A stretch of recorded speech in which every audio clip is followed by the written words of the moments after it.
真係大鑊啦！初頭咧，我係話我2個，原來嘅2份。頭先我咧話俾佢聽，嗰個和牛我要加啦。佢唔知係咪聽錯咗我咧？嚟咗6份。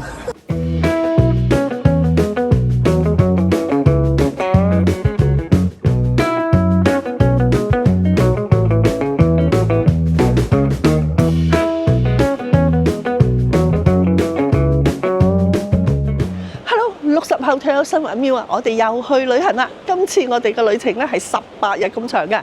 首先咧，我哋就喺香港飛去上海玩6日自由行嘅，之後再飛去西安會合我哋包團嘅團友，再玩多9日，就係去陝北旅行。之後再翻去西安，喺西安嗰度咧，我哋會自由行多3日，全部嘅旅程咧就係18天。咁而家咧，我哋準備喺香港機場出發去上海啦！預備出發！哇！咁快咧，我哋就已經飛到嚟上海啦。我哋喺香港機場坐飛機2個鐘頭咧，就已經嚟到上海啦。咁我哋會喺呢一間酒店咧，就係住3個晚上。之後咧，我哋就會坐高鐵去杭州，再玩多3日，之後先至係我哋嘅行程去西安。我哋今次嚟上海，主要因為勞工師實合唱團喺端午節當日喺上海有表演，所以咧我哋就順道過嚟玩幾日。我哋上次嚟咧就係住漢庭，但係就即係覺得麻麻地，嗱呢個唔建議嘅。但我哋今次係住裏邊嗰間康柏，希望好啲嚇。嗱呢度咧感覺上邊好似好啲，因為有個花園仔。你好，辦理入住啊！要講普辦入住。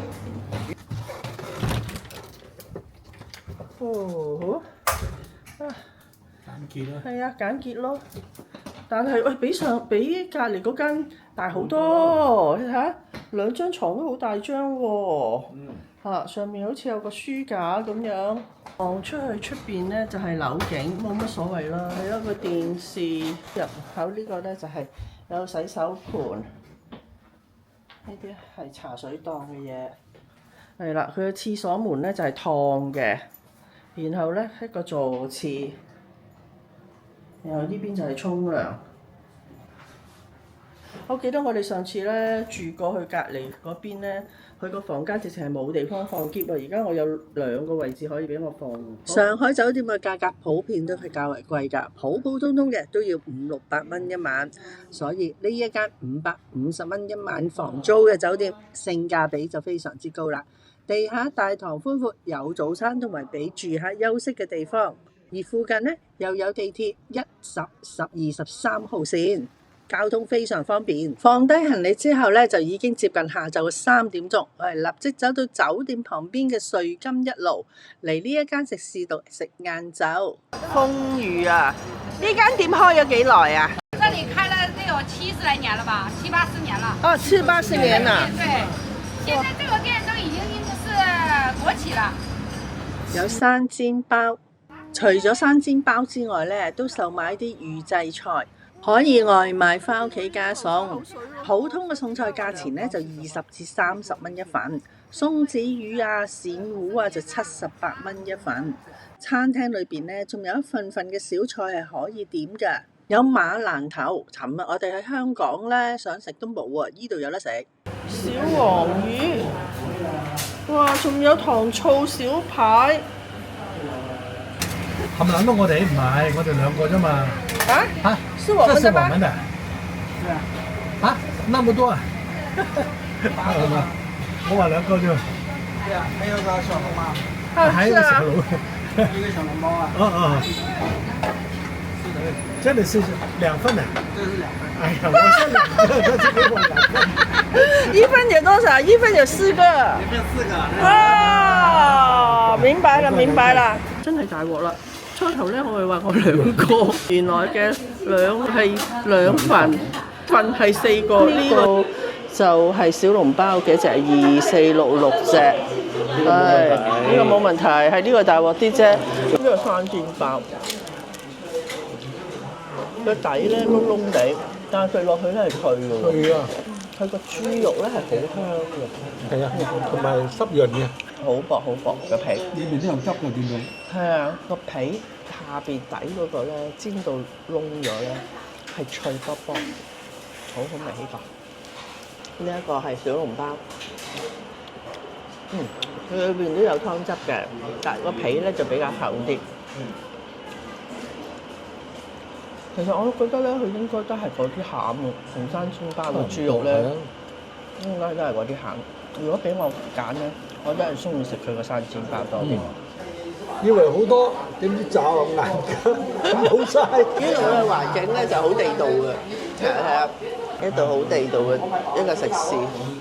食完一個經濟又實惠嘅午餐之後咧，我哋就踩單車去附近一個網紅下午茶景點馬勒別墅飯店，準備喺呢一度嘅北樂西餐廳食下午茶。呢度嘅下午茶2人小吃套餐393蚊，套餐裏邊嘅食物種類就唔係好多，但係勝在咧可以喺呢一間有80年歷史嘅別墅打卡影相。如果你係冇幫襯嘅咧，係唔可以入去㗎。可惜啊，我哋嚟到嗰陣時候已經係下晝4點半，超過咗佢下午茶嘅營業時間，我哋就唯有喺呢一間飯店嘅外面打卡影相啦。下次有機會嚟上海，我一定會嚟呢一度幫襯㗎。既然食唔到下午茶，我哋就踩單車去到浙江南路嘅罐罐吉清真涮肉食羊肉火鍋。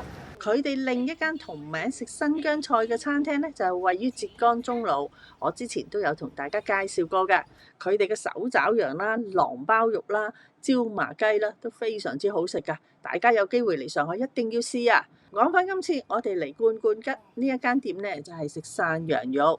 佢哋有一個雪櫃放滿咗滷水嘅食物啦。喺網上邊佢有唔同嘅團購，但係因為份量太多，所以咧我哋最終選擇咗單點食物。呢個就係番茄鍋，呢一碟係攤羊手切煎羊肉。其實咧佢都唔少嘅個份量。響鈴、冬瓜片、好濃嘅番茄湯。正咯。攤羊，我覺得咧手切嗰個肉咧係質感好啲啊，因為佢厚啊。係啊。而一個攤羊呢個咧，佢比較薄啊，喺度咬落去個質感係唔同。但係你又食落去咧，我真係唔係好過係食羊肉，因為完全都冇臊味。唔食得臊嘅朋友過嚟咧，我諗佢應該完全可以接受。呢個響鈴，跟住有一次自己整，應該係啦。佢好細卷嘅啫，索咗啲番茄湯咧，所以個響鈴係好好食嘅，好香個豆味。係啊。我頭先都食咗嚿，不過我嫌佢細嚿一陣。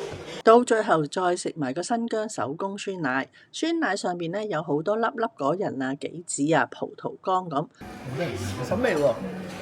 我咧就覺得好好味啦。喂，做咩皺晒眉頭㗎？真係好食㗎喎！埋單咧就總共213蚊，喺網上面買咗2張100蚊嘅代金券，實際咧就係俾咗197蚊，人均消費咧就係唔使100蚊啊！我哋喺上海其中有一日咧，就喺市區嗰度踩共享單車遊覽周圍嘅風景。我哋咧就用2蚊雞坐渡輪由浦西就過去浦東，日落之後吹住微風，欣賞住兩岸嘅風景，非常之寫意啊！夜晚黑咧就約咗老公以前喺上海工作嘅朋友喺上海灘餐廳就食晚飯。我終於體會到乜嘢叫做海派啦。由於今次嘅聚會主要係老朋友聚舊，所以喺席上邊就唔方便影相同大家分享啦。但餐廳對住東方明珠塔食飯咧，景色真係好靚，尤其是係上海灘嘅夜景啊！端午節當日嘅中午，我哋喺酒店對面嘅淮海755商場食火鍋放題。呢間店上次我哋嚟上海都有幫襯㗎。上次咧就食套餐，但係我哋見佢自助餐嘅種類都好豐富喎，所以我哋今次就為咗慶祝端午節就食豪啲啦。食呢一個和牛進階版自助暢吃，每人收費就係219蚊。如果喺網上面團購咧，雙人只係需要415蚊，仲有多款嘅鍋底選擇啦。用餐時間就係2個鐘。放題咧包括有雪櫃裏邊嘅樽裝飲品啦、果汁、汽水、甜品、蛋糕、雪糕、火鍋配料，有好多嘅蔬菜，例如粟米啊、冬菇啊咁，仲有一啲冷盤嘅食物。時令嘅水果、新出嘅荔枝同埋山竹、燒烤、火鍋配料，呢啲咧係以肉類為主，款式係非常之多啊！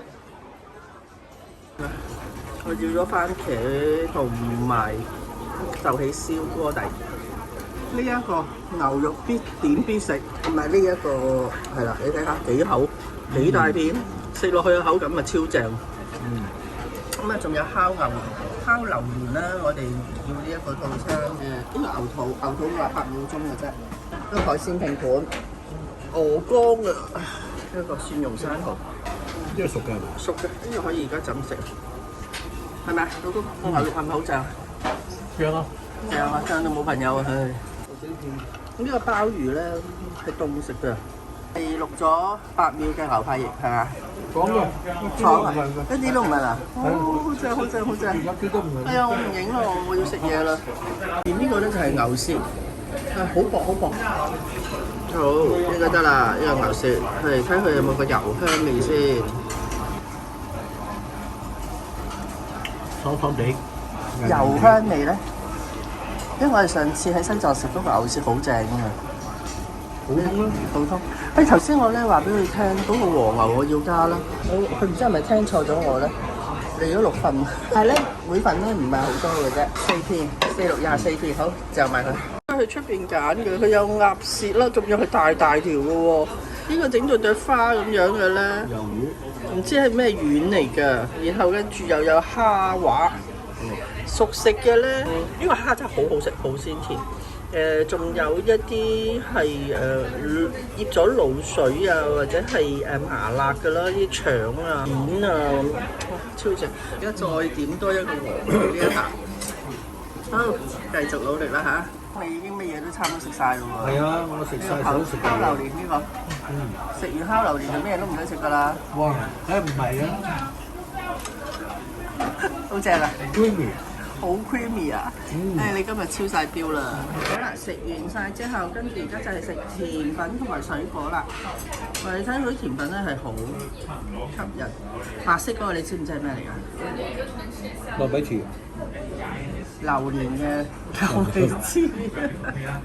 糯米糍。係啊，食埋呢個大嘅雪糕、山竹。咁就滿足啦。5月31號晚，老公嘅合唱團表演圓滿結束之後咧，喺6月1號，我哋就乘坐高鐵離開上海去杭州。